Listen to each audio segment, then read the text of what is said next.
En el amanecer de la invasión nazi a la Unión Soviética, el cielo se tornó en una pesadilla de fuego y acero.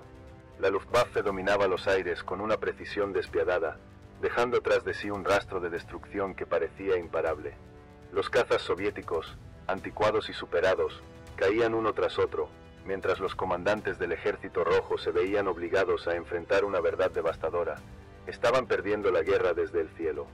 En medio de este caos, en una oficina sin lujos de Moscú, un joven ingeniero sin experiencia en combate, Alexander Yakovlev, se atrevió a desafiar la lógica y el miedo.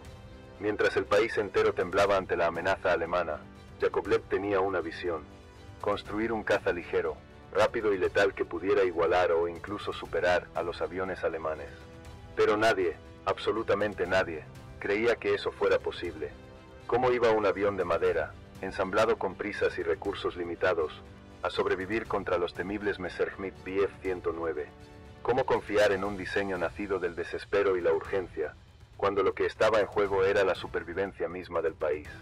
Sin embargo, contra todo pronóstico, el Yak-1 despegó. Y lo que hizo en el aire sorprendió incluso a sus creadores. ¿Qué tenía este avión que lo convirtió en la carta secreta de Stalin para recuperar el dominio del cielo? ¿Por qué su historia quedó eclipsada por otros modelos más famosos, cuando fue él quien dio el primer golpe de esperanza en una guerra que parecía perdida?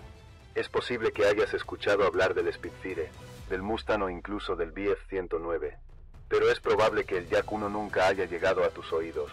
Tal vez no fue el más producido, ni el más celebrado, pero si este avión no hubiera existido, el curso de la Segunda Guerra Mundial podría haber tomado un rumbo mucho más oscuro para el este de Europa. Ahora bien, si lo que buscas son historias de gloria inmediata y héroes invencibles, quizá este relato no sea para ti. Pero si estás dispuesto a descubrir cómo una máquina frágil en apariencia se convirtió en un depredador implacable, entonces sigue leyendo. Lo que viene te hará ver la historia con otros ojos. Antes de comenzar, ¿por qué no te suscribes y te unes a nuestra comunidad de apasionados por la aviación? Aquí descubrirás la historia detrás de los aviones más legendarios, las innovaciones que revolucionaron el vuelo y las hazañas de los pilotos que desafiaron los cielos. Mientras lo haces, activa la campana de notificaciones para no perderte ninguna de nuestras increíbles historias.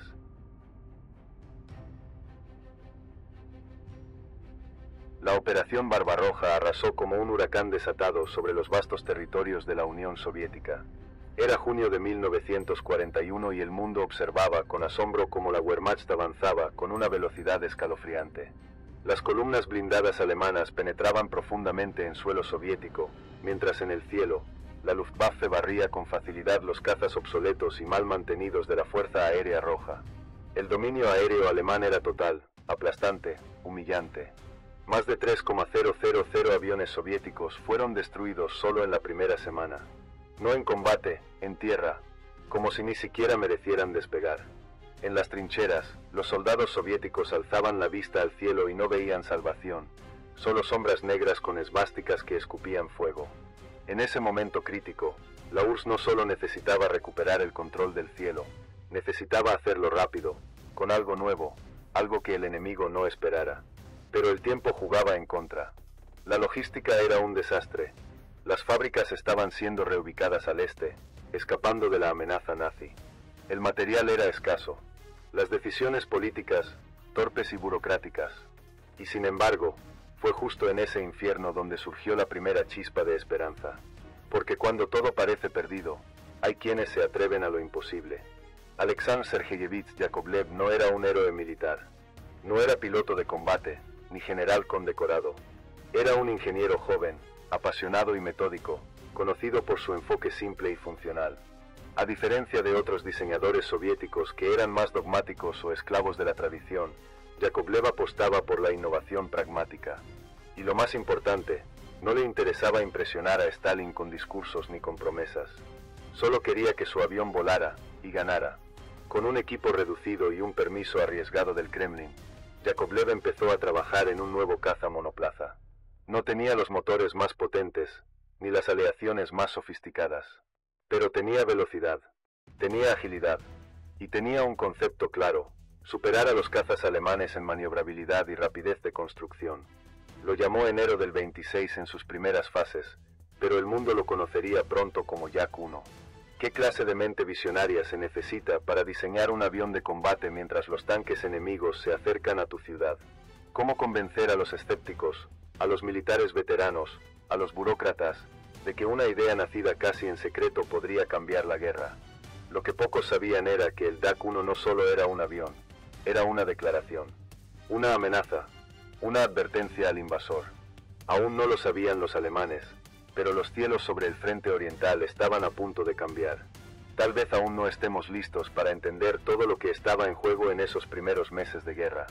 Pero si el Yak 1 fracasaba, no solo se perdía una máquina, se perdía una oportunidad, una brecha, una posible victoria aérea en medio del abismo. Y en una guerra donde cada segundo podía sellar el destino de millones, la historia de un caza que nació del miedo y se alimentó de coraje, apenas comenzaba.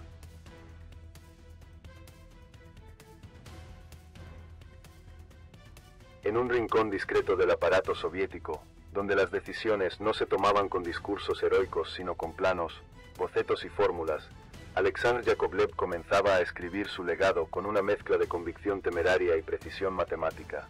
No era famoso, no era influyente, pero tenía algo que los burócratas del Partido Comunista no podían ignorar: resultados. Y sobre todo, una voluntad inquebrantable de poner en el aire un avión que pudiera inclinar la balanza. Yakovlev no era ajeno a los riesgos de alzar la mano en tiempos de purgas estalinistas. Un error, una falla estructural, un fracaso técnico, y su carrera o su vida podría terminar en una celda helada o en una ejecución sin juicio. Pero aún así, presentó su propuesta. ¿Qué tenía de diferente? Todo. El diseño no era un capricho estético ni una repetición de fórmulas. Era una respuesta directa a lo que se vivía en el frente. Los cazas soviéticos eran lentos, pesados, difíciles de maniobrar, y demasiado costosos en materiales y tiempo. El Yak 1 sería lo contrario. Una bestia ágil, con estructura semimonocasco, revestida en lino, aluminio y madera contrachapada, materiales disponibles, moldeables y baratos. Pero que nadie se engañe por su simpleza. Detrás de ese cuerpo liviano se escondía un espíritu feroz.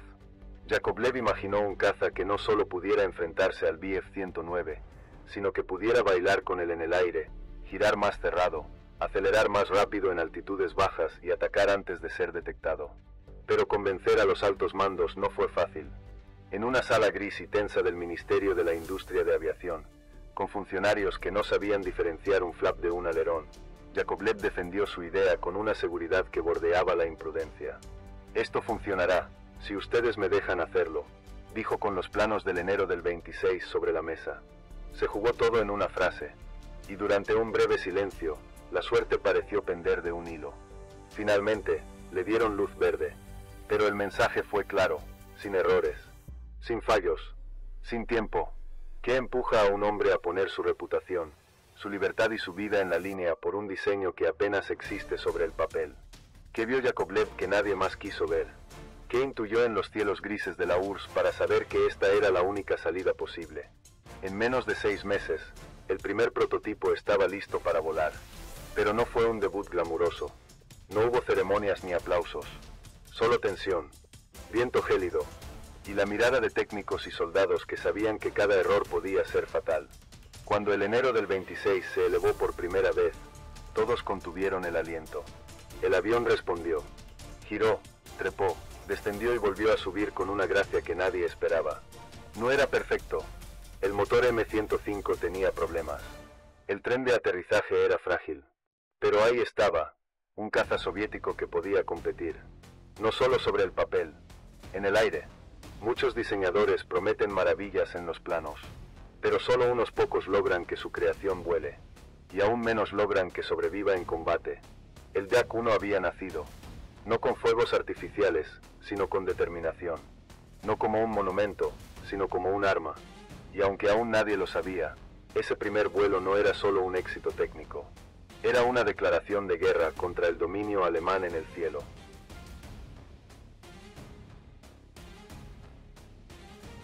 La guerra no espera.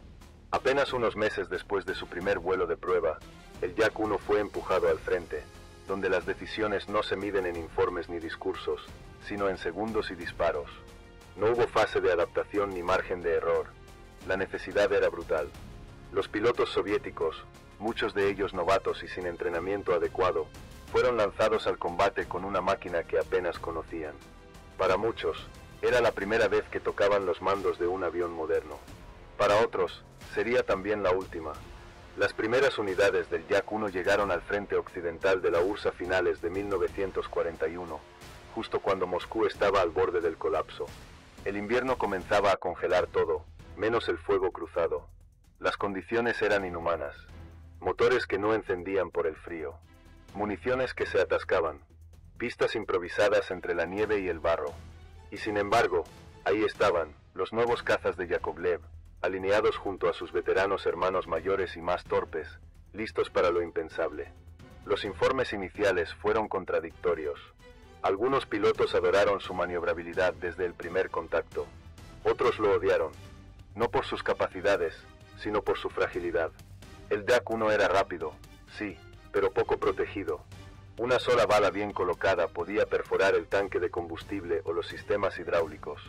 No era un tanque volador como el Il-2. Era un bailarín. Una pantera. Letal si el piloto sabía cómo moverse. Un ataúd si no.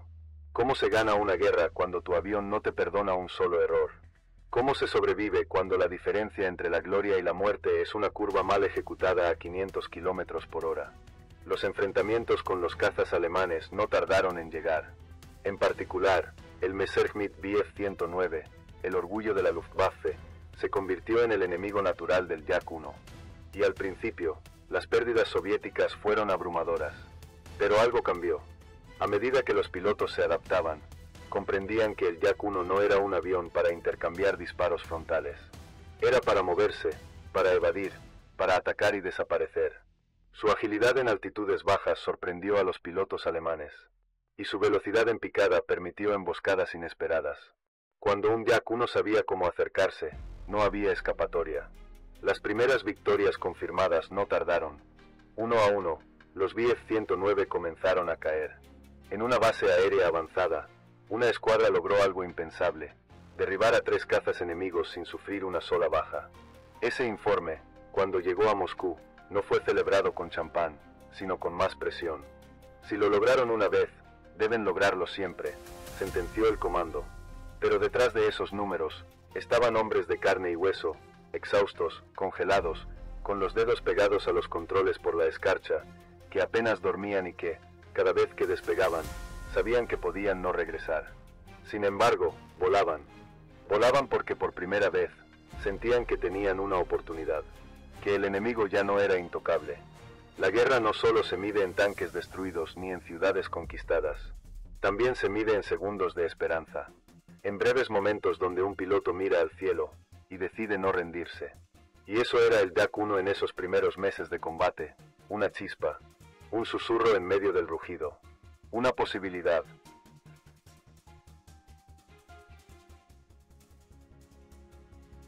En medio del fragor de la guerra, donde los días eran una mezcla de nieve, humo y estruendos metálicos, el Yak-1 comenzó a ganar algo mucho más valioso que estadísticas o titulares: confianza. Una confianza silenciosa, áspera, cultivada con sangre y miedo, pero real. Los pilotos que sobrevivían a sus primeras misiones regresaban con una idea clara: este avión podía ser su aliado. No era fácil de dominar, no era indulgente con los errores, pero si lo entendías, si lo tratabas con respeto, respondía como una extensión de tu voluntad. Ese vínculo entre hombre y máquina no era un lujo, era una necesidad. El Yak-1 no tenía sistemas sofisticados de navegación, ni controles automáticos avanzados. Tenía lo esencial: alas firmes, mandos reactivos, un motor que a veces rugía como un animal furioso y otras veces se ahogaba en pleno ascenso. Pero si sabías leerlo, si sentías sus vibraciones, si anticipabas sus reacciones, podías convertirte en un fantasma para el enemigo. Invisible, mortal. Fue en este escenario donde algunos pilotos comenzaron a destacar. No por su arrogancia, sino por su intuición. Aprendieron a volar bajo, a trepar en espiral, a simular retirada para luego emboscar desde el sol. Las tácticas no venían de manuales, se improvisaban en el aire, y los que las dominaban, sobrevivían y ganaban. Uno de los primeros en hacerse notar fue el joven Boris Eremin. En un combate sobre las afueras de Smolensk, su escuadrón fue interceptado por 5 cazas alemanes. 2 Yak-1 cayeron. Boris no. Maniobró entre nubes bajas, usó los árboles como cobertura, y derribó a 2 enemigos antes de regresar con el fuselaje acribillado y los ojos enrojecidos por el humo. No dijo nada al aterrizar. Solo bajó del avión, se quitó el casco y volvió a la línea para el siguiente despegue. ¿Qué tipo de determinación se necesita para enfrentar la muerte diaria y seguir volando? ¿En qué momento deja de ser una guerra entre naciones y se convierte en un duelo entre hombres y máquinas? Pero el Yak-1 también tenía enemigos dentro de casa. Algunos comandantes soviéticos desconfiaban de su estructura. Otros insistían en que debía ser reemplazado por modelos más pesados y blindados. Y hubo momentos en los que la producción se detuvo por órdenes burocráticas, sin entender que cada día sin nuevos Yak-1 en el frente era una sentencia para los pilotos que resistían con los pocos que quedaban operativos. Y sin embargo, cada vez que uno de estos cazas despegaba, lo hacía como si supiera que cargaba con algo más que un piloto. Cargaba con la delgada línea entre el avance y la retirada, entre el coraje y el colapso. Muchos recuerdan a los grandes generales, los discursos, las victorias firmadas en mapas, pero pocas veces se cuenta la historia del joven que, sin garantías, sube a un avión que podría explotar en cualquier momento y decide intentarlo de todos modos. El Yak-1 no era una promesa, era un desafío. No ofrecía salvación, ofrecía la posibilidad de pelear. Y en una guerra donde tantos morían sin opción, eso ya era mucho más de lo que otros tenían.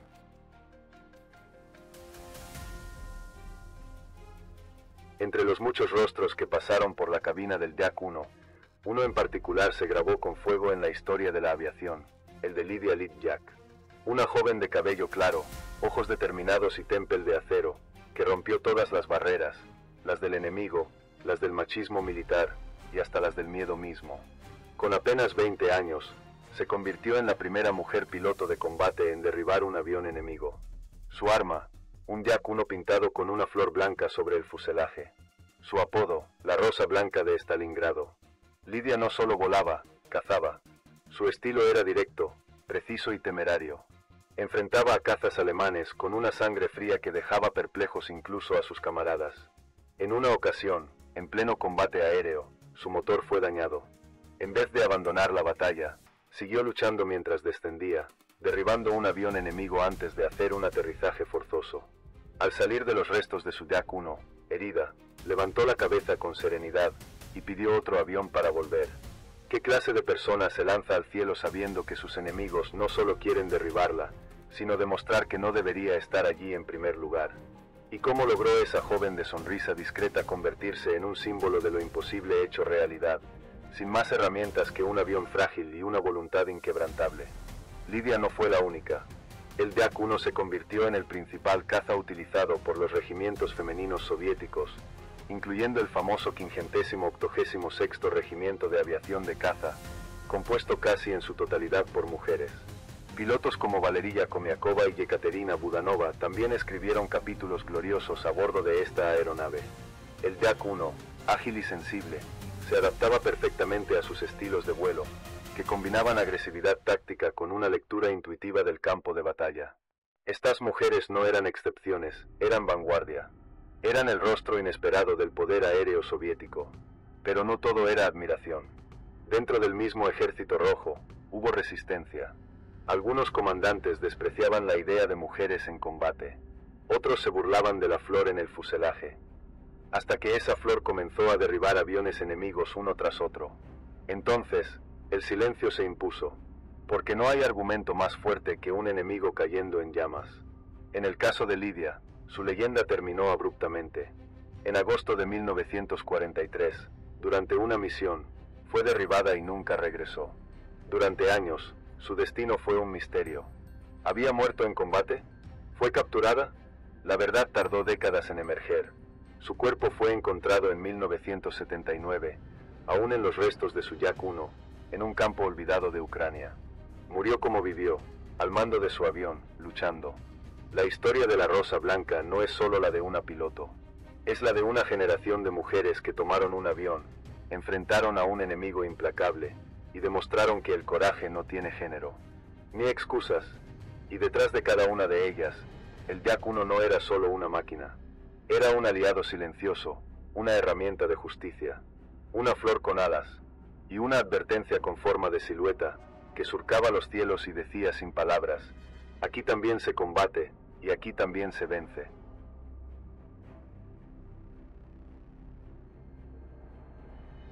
El diseño del Yak-1, a primera vista, podía parecer simple, incluso rudimentario, pero esa apariencia escondía una genialidad práctica que transformó su papel en el campo de batalla.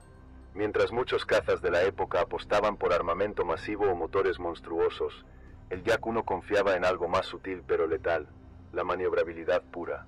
Era un avión que no buscaba dominar por fuerza bruta, sino por astucia en el aire. En otras palabras, no era un martillo, era un bisturí. Su fuselaje ligero, construido con una mezcla de madera contrachapada, tela reforzada y secciones metálicas estratégicamente colocadas, le daba una ventaja inesperada. Podía trepar más rápido que sus rivales a bajas altitudes, girar en círculos cerrados que dejaban perplejos a los pilotos alemanes, y cambiar de dirección en una fracción de segundo. En duelos cercanos, donde el combate era cuerpo a cuerpo entre alas y hélices, el Yak-1 podía convertirse en una sombra imposible de atrapar. Los pilotos que sobrevivían lo sabían. Aprendían a usar su silueta baja, su perfil delgado, su capacidad para camuflarse entre la vegetación o entre las nubes. Las emboscadas aéreas se volvieron una estrategia común. Los Yak-1 se escondían, esperaban el paso de formaciones enemigas, y luego surgían como fantasmas para atacar desde ángulos imposibles. Muchos Messerschmitts fueron derribados sin siquiera saber desde dónde venía el disparo. ¿Cómo puede una máquina tan simple burlar a una de las fuerzas aéreas más letales del planeta? ¿Qué hace que un avión sin sofisticación tecnológica logre derribar a modelos supuestamente superiores en potencia, blindaje y electrónica? La clave estaba en entender al Yak-1 no como una pieza de tecnología, sino como una extensión del piloto. No era un escudo, no perdonaba los errores, pero si lo dominabas, te convertías en un depredador de precisión quirúrgica. Algunos pilotos decían que, después de volar un Yak-1 durante meses, podían anticipar lo que el avión haría antes de tocar los controles. Esa conexión casi visceral fue una de sus armas más poderosas. Además, había detalles técnicos que parecían menores, pero eran vitales. La disposición de la cabina, por ejemplo, otorgaba una visibilidad excepcional hacia adelante y hacia los costados, algo que muchos cazas occidentales no tenían. Su tren de aterrizaje retráctil, aunque frágil, le daba una ventaja aerodinámica importante. Y su motor Climo BM-105, aunque temperamental, ofrecía un rendimiento sorprendente a bajas y medias altitudes, justo donde se libraban la mayoría de los combates del frente oriental. En una guerra donde el terreno lo decidía todo, donde cada colina o bosque podía ocultar un enemigo, volar un avión que respondía a cada movimiento con agilidad y nervio era más valioso que tener el mayor calibre o la mayor velocidad punta.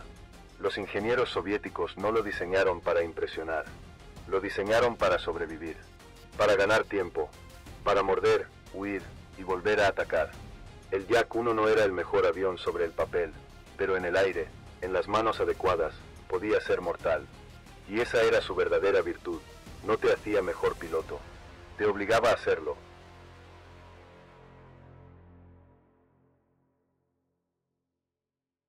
Las nubes del este ardían cada día con nuevas batallas, y en esos cielos turbulentos, los duelos entre el Yak-1 y el Bf-109 se volvieron el pan diario de la guerra aérea.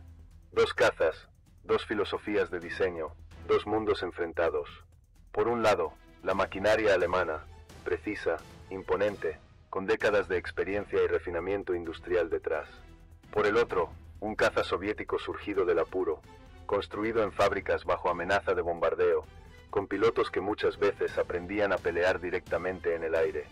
La desventaja era brutal. Y, sin embargo, algo inesperado sucedió. El Yak-1 comenzó a ganar. Los pilotos soviéticos, que antes veían al Bf-109 como una sentencia de muerte en el aire, empezaron a notarle debilidades. Su maniobrabilidad no era buena a bajas velocidades. Su visibilidad trasera era pésima. Y su estructura, aunque robusta, lo hacía más lento en giros cerrados. El Yak-1, por su parte, era todo lo contrario, ágil, despierto, casi intuitivo. Podía girar dentro de la curva de un Messerschmitt y colocarse en su punto ciego. Y cuando lo hacía, con una ráfaga bien colocada de su cañón SHVAK de 20 milímetros, el cielo se iluminaba con la caída del enemigo. ¿Cómo se explica que un avión construido con madera y tela pudiera poner en aprietos a uno de los símbolos del poderío nazi?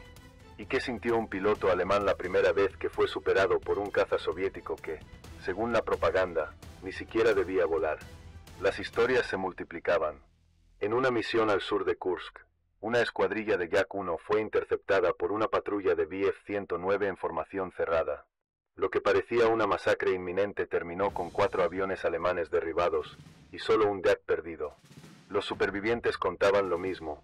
Atacaron desde abajo, en formación dispersa, usando el sol de frente. Cuando los alemanes quisieron reaccionar, ya era tarde.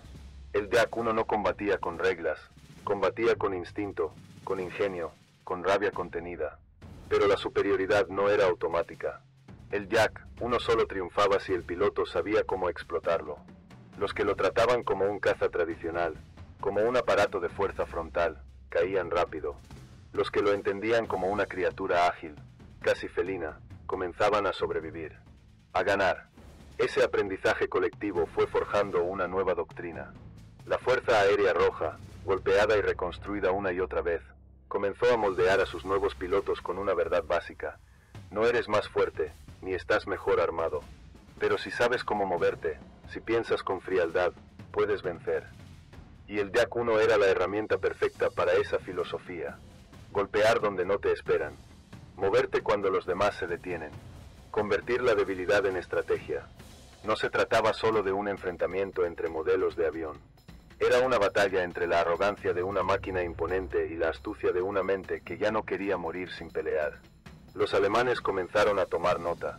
Los informes de inteligencia ya no hablaban del débil caza soviético, sino del nuevo modelo maniobrable con motor Klimov.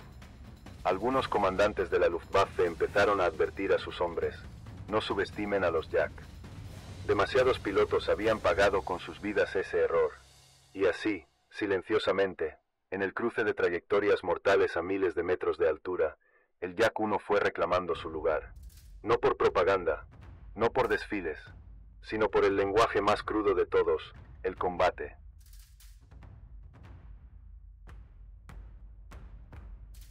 Para muchos, el Yak-1 era una máquina de cazar.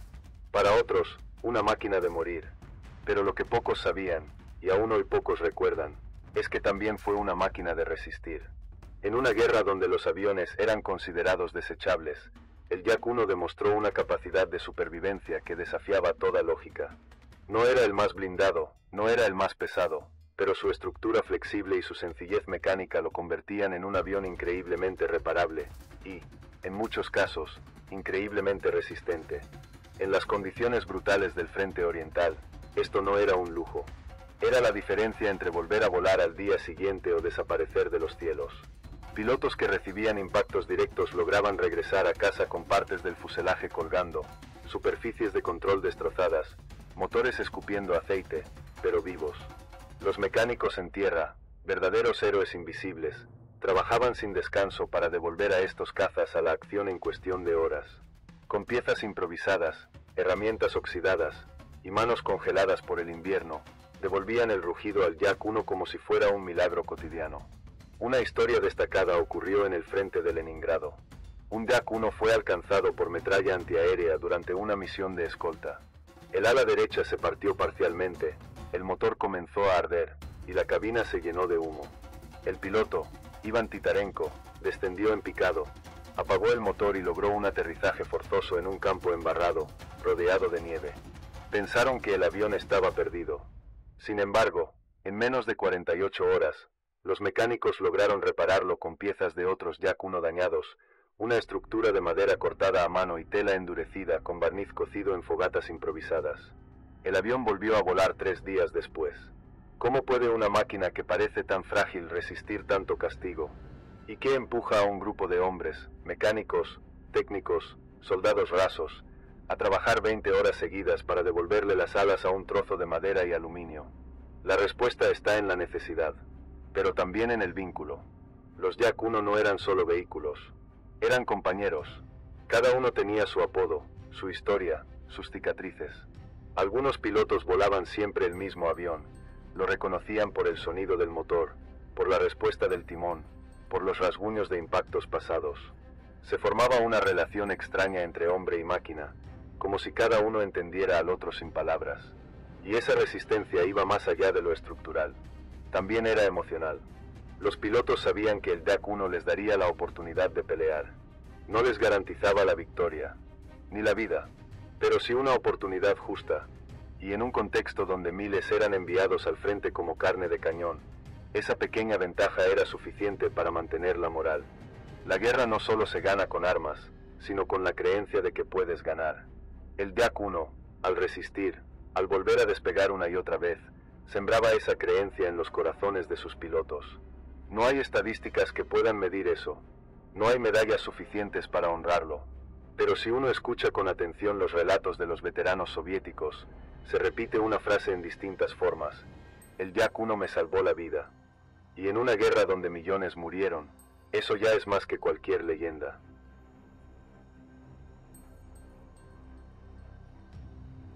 En el eco silente de cada combate, donde los rugidos de los motores dejaban paso a un silencio doloroso, había otras figuras invisibles que sostenían la existencia misma del DAC-1, las mujeres de las fábricas. Mientras en el frente los pilotos enfrentaban la muerte a cada segundo, en la retaguardia miles de mujeres trabajaban en condiciones extremas, día y noche, para que esos aviones siguieran volando. No llevaban uniforme de combate ni tenían alas en el pecho, pero sin ellas, no habría habido cazas. No habría habido esperanza. Las fábricas de aviación soviéticas, muchas de ellas evacuadas a los Urales o a Siberia para escapar de la ofensiva alemana, eran lugares de trabajo que rozaban lo inhumano. Las temperaturas bajo cero congelaban las herramientas. Las manos se partían por el frío. Las jornadas duraban 16, 18, incluso 20 horas. Y sin embargo, las mujeres, madres, hijas, abuelas, no se detenían. Soldaban, cosían la tela de los fuselajes, ajustaban tornillos con dedos entumecidos, calibraban piezas a ojo porque no había instrumentos. Sabían que cada DAC-1 que terminaban podía marcar la diferencia entre la vida y la muerte de un hijo, un esposo o un desconocido al otro lado del país. ¿Cómo se construye un caza de guerra cuando lo único que tienes es hambre, frío y la presión insoportable de saber que cada error cuesta una vida? ¿Y por qué sus nombres no figuran en los monumentos, si sin ellas los cielos habrían estado vacíos de resistencia? Hubo mujeres que sabían armar el DAC-1 con los ojos cerrados. Dominaban los planos como si fueran poesía. Algunas comenzaron como operarias sin formación técnica y terminaron diseñando soluciones improvisadas que aceleraban la producción. Otras, al acabar su turno en la fábrica, dormían en el suelo junto a los aviones que acababan de ensamblar. No había descanso, ni aplausos, ni tiempo para llorar. Solo el ritmo continuo de la urgencia, más alas, más fuselajes, más DAC-1. Una historia entre muchas es la de Natalia Vasilievna, una joven de 19 años que, tras perder a su hermano mayor en la batalla de Kiev, se ofreció como voluntaria en una planta de ensamblaje. Durante meses, trabajó en la sección de cabinas. En uno de los aviones que ayudó a montar, escribió con lápiz en la parte interior del fuselaje: «Vuela fuerte, vuelve vivo». Ese avión fue asignado semanas después al teniente Yakov Chemenov. Volvió con 12 victorias confirmadas y, cuando el DAC-1 fue finalmente retirado, pidió conservar ese fragmento de fuselaje. Lo guardó como un talismán hasta el final de sus días. Tal vez no eran vistas como heroínas. Tal vez nadie les cantó canciones. Pero cada remache que apretaron, cada tela que cosieron, cada motor que probaron, fue un acto de resistencia en la sombra. Y esa es una verdad que duele. Muchos ganaron medallas por volar los DAC-1, pero muy pocos recordaron a quienes los hicieron posibles. En los hangares improvisados, en los barracones helados, en los galpones con luces temblorosas, estas mujeres forjaron alas con las manos desnudas. Y mientras el mundo miraba hacia los frentes de batalla, ellas miraban los cielos, esperando que los aviones que ayudaron a nacer regresaran con su piloto a salvo. No todas las guerras se libran con armas. Algunas se ganan con tornillos, valentía y manos que no se rinden.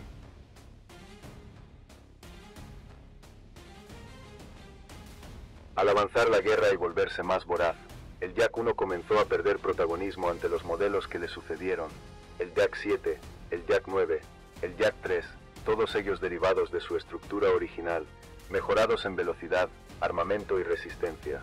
Pero lo que pocos comprenden es que sin el Yak 1, ninguno de esos aviones habría existido.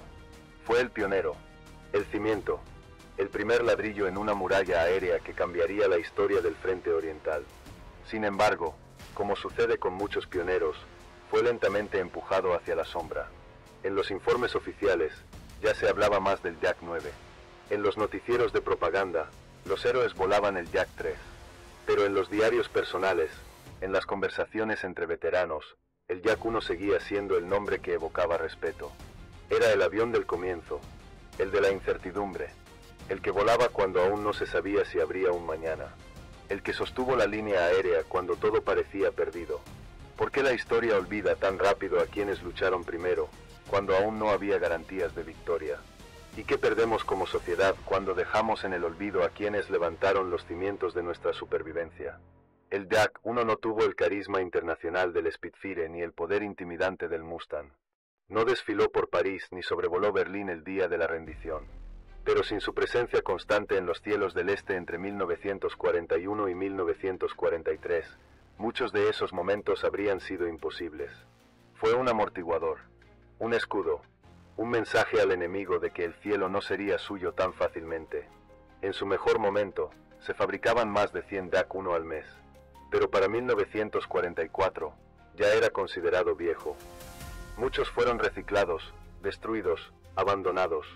Algunos sobrevivieron en manos de pilotos fieles que se negaban a cambiar de avión. Otros terminaron como objetivos de práctica, su fuselaje convertido en siluetas estáticas en campos de tiro. Un final silencioso para una máquina que había gritado su existencia con fuego. Y aún así, algo quedó. No en los museos, donde apenas se exhiben unos pocos ejemplares, sino en los recuerdos, en los diarios escritos a mano por pilotos y mecánicos, en las cartas enviadas desde el frente, en los ojos de quienes sabían que el Yak 1 no era solo una aeronave, era una línea de vida en los días más oscuros de una guerra devastadora. La gloria no siempre se otorga al que resiste primero, pero la historia verdadera la escriben aquellos que estuvieron cuando todo parecía imposible. El Yak 1, con su cuerpo liviano y su alma inmensa, no pidió reconocimientos. Solo voló, y en su vuelo, cambió el destino de millones.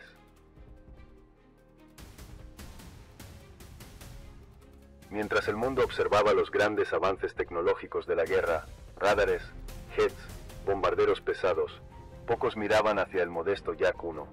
Pero ahí estaba, cumpliendo misiones que no salían en los titulares, cumpliendo funciones vitales sin fanfarria, escoltando bombarderos, interceptando formaciones enemigas, patrullando sectores vacíos donde cualquier sombra en el cielo podía significar la muerte. Y aún así, seguía alzándose. Era el caballo de batalla, el compañero leal de un frente olvidado. Pero, ¿qué fue lo que lo hizo tan adaptable? ¿Qué permitió que un avión nacido de la urgencia pudiera asumir tantos roles diferentes en un conflicto tan cambiante? La respuesta está en su diseño. El Yak 1, con su estructura sencilla y modular, podía modificarse con rapidez. Algunos modelos llevaban blindaje adicional, otros sacrificaban ese peso para ganar velocidad. Había versiones con equipos de radio más avanzados, y otras tan rudimentarias que los pilotos se comunicaban por señas. En un frente donde la estandarización era un lujo imposible, el Yak 1 se transformó en lo que fuera necesario. En el Cáucaso, voló entre montañas y desfiladeros, enfrentando condiciones atmosféricas brutales y visibilidad casi nula. En Ucrania, sobre campos llanos, se convirtió en el ojo vigilante que detectaba formaciones de tanques y columnas motorizadas alemanas. En Leningrado, ayudó a proteger los corredores de suministro que mantenían con vida a una ciudad sitiada. En cada caso, su presencia era silenciosa, pero decisiva. ¿Cómo mide uno el valor de algo que no pide ser visto? ¿Qué importancia tiene lo invisible, lo funcional, lo que no presume pero nunca falla? Y no era solo una herramienta para los pilotos. Para los jefes de escuadra, el Yak 1 representaba algo más, fiabilidad. En medio de una guerra donde muchas promesas se rompían, donde las ofensivas se estancaban y los recursos escaseaban, el Yak 1 era una constante. Volaba cuando debía volar, luchaba cuando debía luchar, regresaba cuando podía, y cuando no, dejaba al menos la marca de su paso. Uno de los ejemplos más dramáticos ocurrió durante la defensa de Stalingrado. Una escuadrilla de Yak-1 fue enviada a detener una oleada de bombarderos alemanes. Eran solo 5 cazas contra una formación de más de 20 aviones enemigos, escoltados por Bf-109. Sabían que era casi suicida, pero salieron igual. Derribaron 6 enemigos. Perdieron 3 pilotos. Los 2 que volvieron apenas tenían combustible. Uno aterrizó en una carretera congelada, con los frenos destruidos y la rueda principal rota. Pero aterrizó, y al bajar, con los labios partidos por el frío y las lágrimas congeladas en las mejillas, el piloto solo dijo: «Todavía hay Yak-1, así que todavía podemos pelear». No todos los héroes llevan medallas. Algunos llevan herramientas, algunos llevan cicatrices, y algunos llevan alas.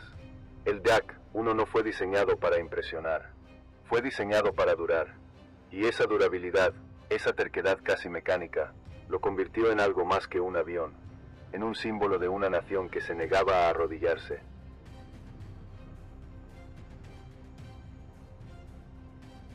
A medida que la guerra avanzaba hacia su desenlace, el Yak-1 comenzó a desaparecer de los cielos, reemplazado gradualmente por sus herederos, más rápidos, más potentes, más modernos. Fue relegado a escuadras de entrenamiento, a zonas de retaguardia, a pilotos de reemplazo.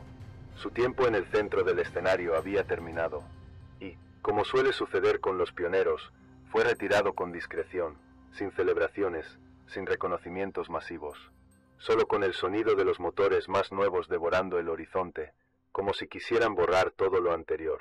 Pero para quienes lo volaron, el Yak-1 no se fue nunca. Quedó impreso en la memoria como una cicatriz luminosa, como un primer amor en tiempos imposibles. Porque el que voló un Yak-1 no voló simplemente una máquina. Voló la tensión de un país colapsando. Voló la urgencia de la supervivencia. Voló con las alas del miedo, del hambre, del coraje y del deber. Era, en muchos sentidos, el avión de la ahora o nunca.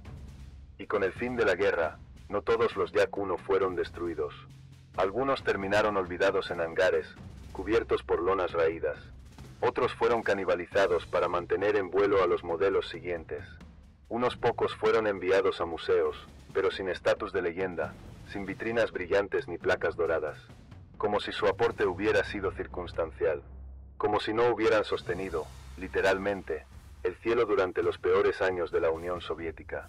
¿Cómo se mide el legado de algo que fue esencial en su momento, pero prescindible después? ¿Qué memoria queda cuando el mundo celebra las victorias, pero no a quienes las hicieron posibles en el silencio del deber cumplido? Con los años, algunos historiadores comenzaron a rescatar su historia. Pilotos veteranos escribieron memorias donde el Yak-1 era nombrado con reverencia. Mecánicos ancianos contaban, entre lágrimas, cómo sus manos sangraban sobre el fuselaje cada noche. Y en los archivos militares, empezaron a aparecer registros que confirmaban lo que siempre fue cierto. Sin el Yak-1, la defensa aérea soviética no habría resistido los años más oscuros. Pero tal vez su verdadera herencia no esté en los libros ni en los museos. Tal vez esté en cada avión soviético que vino después. En cada táctica, en cada maniobra, en cada idea que surgió de lo que el Yak-1 enseñó, que no siempre hace falta ser el más grande para cambiar el curso de una guerra.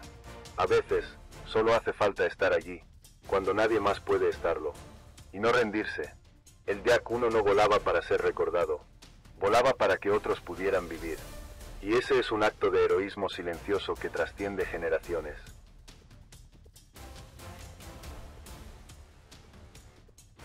El Yakovlev Yak-1 no fue el avión más rápido, ni el más blindado, ni el más temido, pero sí fue uno de los más importantes, porque apareció cuando más se necesitaba, en ese filo invisible entre la derrota total y la resistencia. Cuando la Unión Soviética se tambaleaba, cuando la Luftwaffe parecía imparable, cuando los mapas se teñían de rojo no por el poder soviético sino por la sangre derramada, fue el Yak-1 el que se elevó primero, no como símbolo, sino como arma, como promesa, como prueba de que aún no todo estaba perdido. Cada tornillo de su estructura fue apretado con urgencia. Cada costura en su fuselaje fue hecha con miedo, con hambre, con manos que temblaban por el frío. Fue concebido en una carrera contrarreloj, diseñado bajo presión, probado entre explosiones, y lanzado al combate sin garantías. Y sin embargo, cumplió, resistió, luchó, y, Sobre todo, inspiró. Inspiró a pilotos que apenas sabían despegar. A ingenieros que se jugaban la vida por un diseño. A mujeres que, con manos partidas por el esfuerzo, lo ensamblaban sin descanso. A soldados que veían su silueta surcar el cielo y sabían que, al menos por hoy, no estaban solos. El Yak 1 no exigía aplausos, no pedía reconocimiento, solo pedía espacio en el aire para hacer lo suyo, defender, interceptar, maniobrar, resistir. Era el tipo de máquina que no necesita palabras para hacerse entender, solo un rugido al despegar, solo un giro preciso en medio del combate, solo una sombra protectora sobre una columna en retirada. Tal vez no figure entre los íconos de la aviación mundial. Tal vez su nombre no despierte pasiones en museos occidentales. Pero en el corazón de los que vivieron la guerra, en los cielos helados de Kursk, en los campos de Stalingrado, en los cielos abrasadores de Ucrania, el Yak 1 sigue volando. Y es que algunas máquinas no están hechas para ser leyenda. Están hechas para sostener el mundo cuando todo parece derrumbarse. Para luchar sin que nadie mire. Para morir sin que nadie aplauda. Pero también para vencer. Y si algún día, al mirar al cielo, ves una silueta sencilla, veloz, discreta, quizás sea solo un avión. O quizás sea un recuerdo de que, incluso en los momentos más oscuros, hay quienes no se rinden. Ese fue, y siempre será, el legado del Yakovlev Yak 1.